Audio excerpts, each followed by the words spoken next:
What is going on, guys and girls? This is GhostRobo, and welcome to Hearthstone, my brand new addiction straight from the fine folks at Blizzard. I don't know where to begin with this game because it is so freaking awesome, and there is so much here. It's currently in beta, and in fact, first things first, I do have an extra beta key to give away from the fine folks at Blizzard. They gave me one for you guys to enjoy, so just leave a relevant comment down below, something, your thoughts about the game or what you think about the video, and then at the end write beta key and I'll randomly pick a winner in a little while. What is this game? It's basically a digital card game. There are a whole boatload of cards, but they do a lot of things here that make it very fresh, at least for me, very different, very unique, and also incredibly fun. So you have these different characters, and each character has their own set of cards that they can exclusively use. They have a special hero power, and then of course there's a bunch of generic cards that anyone can use. And you craft your decks. You can play against the computer.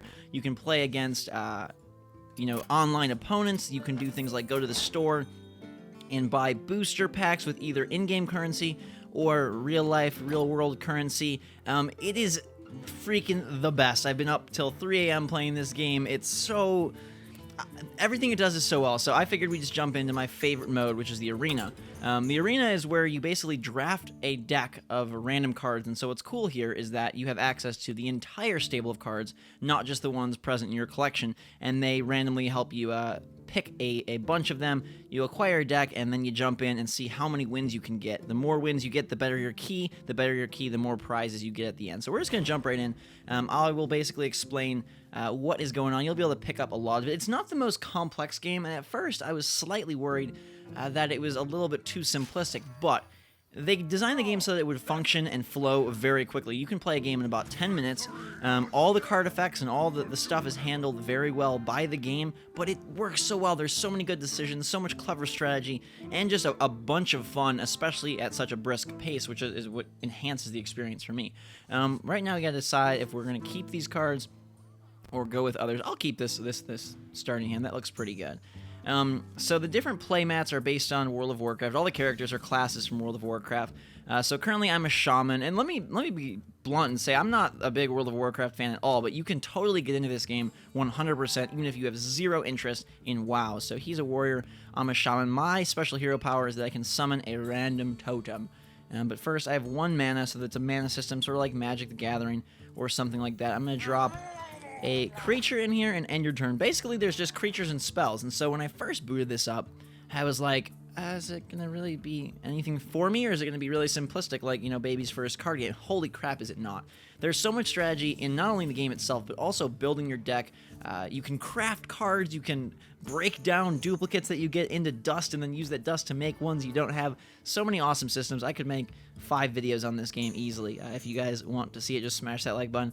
Let me know in the comments below. So let's see, what do we want to do now? I'm going to just start getting some minions out here. Divine Shield, what that does is the first time it's attacked, it can't be hurt, and then I will take my Murloc and attack him right at the core. The goal of the game is to get your opponent down to 0 health.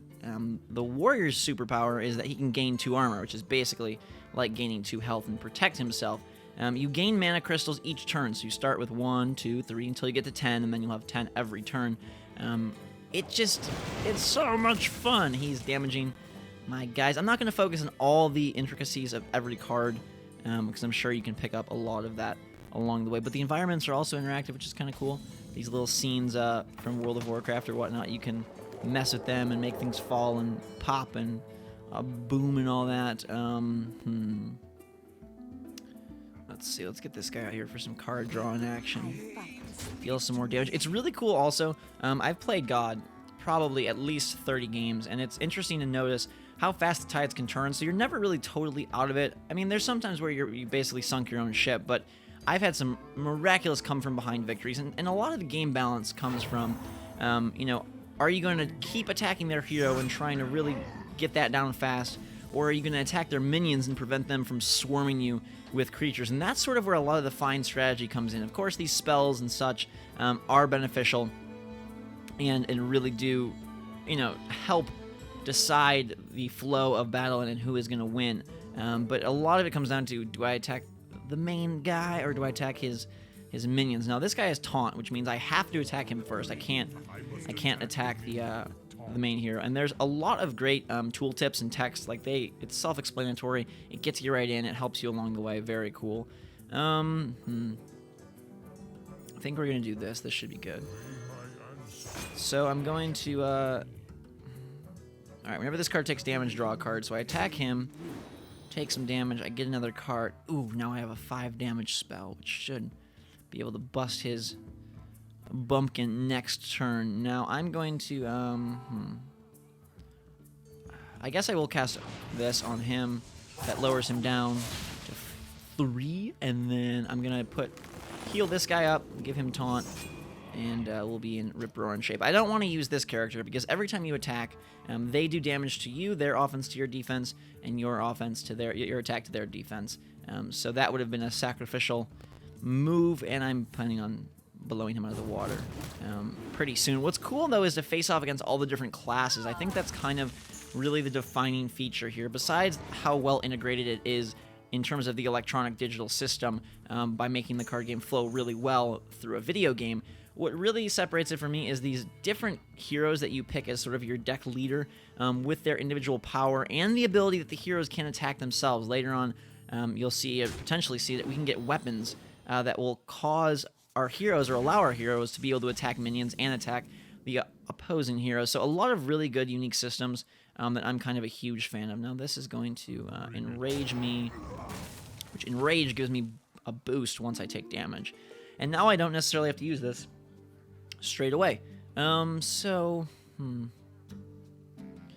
guess only 4 mana right now. Let's get this guy out here for some more card drawing action.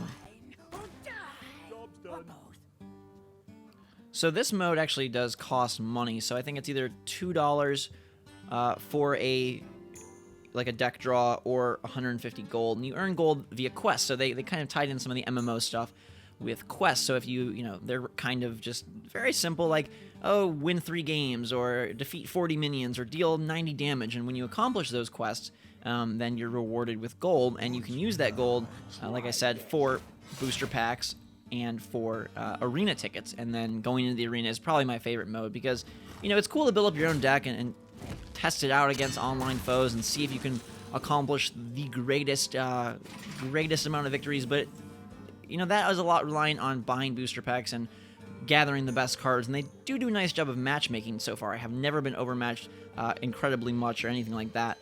So that's good news.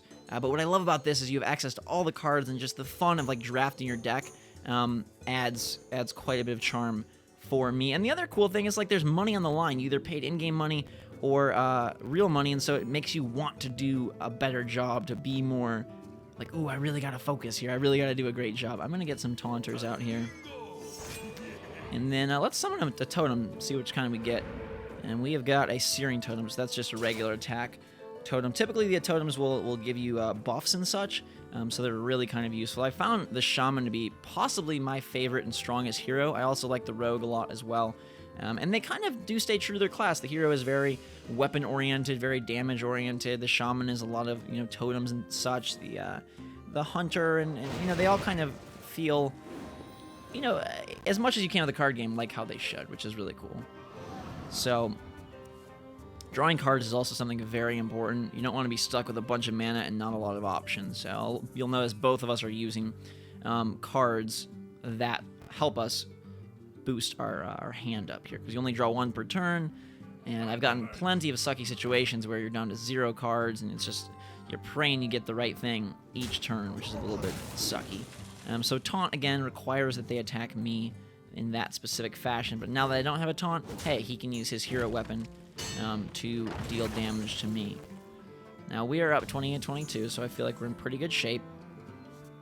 What do I want to do here? Let's do this. Oh, this is going to be interesting. All right, so a battle cry is an instant effect once that character or that minion is summoned. So his is that he summons another 2/2 minion, and then I'm going to play this Sun Fury Protector, which her battle cry is that everyone gains taunt. So now I'm very defensive here. I'm locked in and can do some easy damage right there. I could give my totems 2 health, but I don't have any totems, so that would be silly. When you build your deck, cards are usually from 0 to 7 mana, although I have seen a few that are way above that 8, 9, 10 mana. Some of the there's of course common or there's just like basically a common card, a rare card, legendary, and then these like special gold cards. So there's quite a bit of variety and rarity.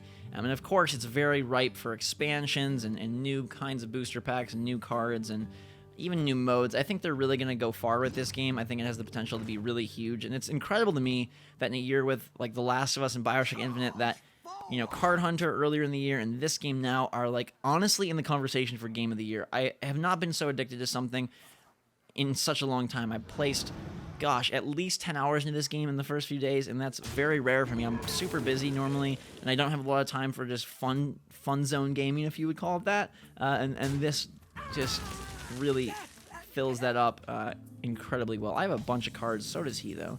This is getting to be a good battle. I am up 10, but he's got a pretty aggressive minion force. Charge is a move that lets you attack right when you place, because normally when you summon a minion, you have to wait a turn. They kind of enter in a defensive position. It's very similar to a lot of card games, Magic the Gathering and stuff like that you might be familiar with.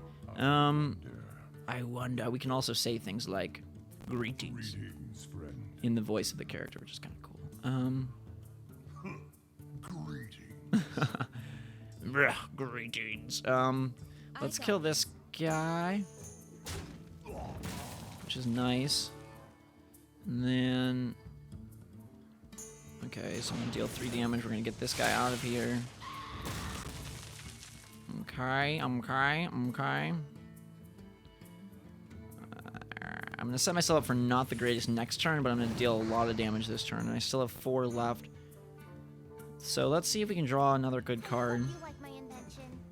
I hope you like my invention. And I got to restore 3 health Battlecry, which will be useful. Let's put this guy in here. Again, I'm kind of going to go for a quick kill because I have such an advantage and a minion force advantage. So you kind of have to balance it out. Like, at what point do you shift your focus from, okay, keeping the minion opposition at a manageable level versus, okay, I'm just going to go in straight for the kill. Surprisingly, he hasn't used his hero power very much. It's usable once per turn and only costs 2, and that would help him gain back a lot of armor. This guy's an interesting card. He's a 2/7, but when he takes damage, he gains 3 attacks, so it's hard to attack him without causing a lot of uproar and commotion. But he doesn't have taunt, so I can go around him and leave him at a 2 minion for some time here. Again, you can hopefully notice a lot of the balance between, do you fill your deck with lots of taunt cards, with lots of huge attack cards, lots of spell cards, with hero weapons, with buffs and modifiers, and then once in the game, where do you place your focus? Which is kind of interesting. And the ability set is decently manageable, so there's not like 20 different abilities. There's Battlecry, there is Taunt, there is Enrage. The only one I don't think we've seen so far, there's a couple more, but Silence and stuff. But the main one is Wind Fury, which allows a minion to attack twice. And we haven't seen that. But yeah, I'm going to go in for kind of a super kill here. So I'm going to put this guy down, boost him to a 5/2. Bam, go right there. I don't know, why did that guy take damage? Oh, after you summon a minion, see, this card deals 1 damage to a random enemy, and unfortunately it was this guy which boosted his attack quite a lot. There are a couple of cards that do random effects, like shoot 3 missiles at random enemies, which is kind of actually really fun. In a video game sense, like, it makes really good sense. I got this. We're just going to kind of go as quickly as I can for the kill here. There's nothing else I can really do, so let's summon a totem. This guy, I heal everybody, random damage, now he's really strong. Oh god, this is not good. Alright, see, things are getting really, really quite interesting. Luckily I heal up a little bit, but he's gonna do some serious damage this turn with this Gurubashi Berserker. The art is really good too, I think. All the cards look cool. They did a nice job of keeping them, very artistic and fully featured without making them overwhelming. I've seen some card games where it's like, holy crap, there's so much text in the card. It's like you're reading a freaking screenplay every time you flip a new one, and that's not the case here. Finally, he decides to boost his armor. There's a nice log here of what everyone does and what's going on, so in case you have to step away from the computer or whatever, you're like, oh, da, da, da. It is available for both Mac and PC, and it's supposed to release later this year. Obviously, it's currently in beta, and it's a pretty pretty limited beta as far as I've heard so far, and based on people's desire for beta keys. So they are adding people every so often, but I'm not sure at how frequent of intervals. Okay, so things are getting interesting here. He has yet to attack with the big gun. Here he comes. With the right moves, we should be able to end his existence this round, though. What are you gonna do here? You gotta go for me. It's 8 damage, man. There you go. All right. Our turn. Do we have any damaging things? This is a good card. I can now turn this guy into a 0/1 frog token with taunt, which kind of stinks from the perspective that we have to waste an attack on it, but it's all right. Let's see. There's nothing I can really do in terms of killing him this turn. So I think we're just going to get a bunch of stuff out here. Heal up. My totem is a spell power +1. Whatever, let's just use our cards while we can. Not that he's going to ever attack these guys, but the benefit to that is these totems give you boosts, you know, and so if you increase their health, even if he doesn't want to attack them because, oh, they're not really damage-worthy opponents, they are giving you buffs constantly, and so increasing their health just keeps those buffs in the field. And I don't know if they're going to do any tweaking to the heroes. I feel like some of the heroes, there's 9 of them, are a little bit weaker than others, but who knows, they definitely have time to work on it. And I've heard that they're adding heroes later as well, which is really cool, because it's fun to test out all the different decks and, you know, see what you can craft. And it's not like the entire deck is, oh, Shaman or Warrior. It's just a small subset of cards that are exclusive to them that then you can place in their respective decks. So he's basically done. I'm kind of surprised he's not conceding here. But he'll fight it till the very end, I guess.